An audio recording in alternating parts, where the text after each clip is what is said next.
ആഗോള അയ്യപ്പ സംഗമത്തിന്റെ ഒരുക്കങ്ങൾ അവസാന ഘട്ടത്തിലാണ്. നാളെ ഞങ്ങൾ പമ്പയിൽ കേന്ദ്രീകരിച്ച് അവസാനമായി നടത്തിയിട്ടുള്ള പ്രവർത്തനങ്ങളെല്ലാം അവലോകനം ചെയ്യുകയും അവിടെ വെച്ച് വിശദമായ പരിപാടികൾ വിശദീകരിക്കുകയും ചെയ്യും.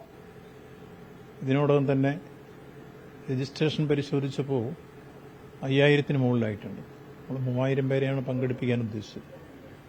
അപ്പോൾ അതിനൊരു നോംസ് ഉണ്ടാക്കി കൃത്യമായി ആദ്യം രജിസ്റ്റർ ചെയ്തവരും അതോടൊപ്പം തന്നെ വിവിധ സംഘടനകളുടെ പ്രതിനിധികളും ദീർഘകാലമായി ഇവിടെ വന്നു പോകുന്നവരും അങ്ങനെയുള്ളൊരു മുൻഗണനാക്രമം തീരുമാനിച്ചുകൊണ്ട് ഈ 5000-ന് കുറച്ചു കൊണ്ടുവന്ന് 3000-ലാക്കാൻ ബോർഡ് തീരുമാനിച്ചതിൻ്റെ നീക്കങ്ങളും ബന്ധപ്പെട്ടവരുമായി ആശയവിനിമയം നടത്തുന്ന സ്ഥിതിയിലേക്ക് എത്തിയിട്ടുണ്ട്.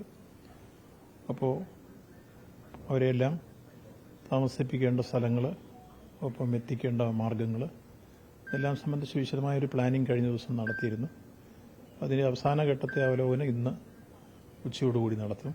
നാളെ പമ്പയിൽ കേന്ദ്രീകരിച്ച് ബാക്കി എല്ലാ തരത്തിലുള്ള പരിശോധന നടത്തി അത് പൂർത്തീകരിക്കാൻ ആവശ്യമായ ഇടപെടൽ നടത്തും. ഇല്ല, നമ്മൾ സാധാരണ വെർച്വൽ ക്യൂവിൽ നമ്മൾ സ്ഥിരമായി വന്നുകൊണ്ടിരിക്കുന്നവരും നേരത്തെ ബുക്ക് ചെയ്തവർ അതിനൊന്നും നിയന്ത്രണം ഉണ്ടാവില്ല, നിയന്ത്രിക്കാൻ പാടില്ലല്ലോ. അതിന് പുറമെയാണ് ഈ കാര്യത്തിൽ പുതിയ ബുക്കിംഗ് വന്നിട്ടുള്ളത്. ആർക്കും ദർശനത്തിന് വരുന്ന ഒരാളെ അവിടെ നമുക്ക് ഒഴിവാക്കാൻ കഴിയില്ല. എല്ലാവർക്കും ദർശനം ഉറപ്പാക്കിക്കൊണ്ടായിരിക്കും.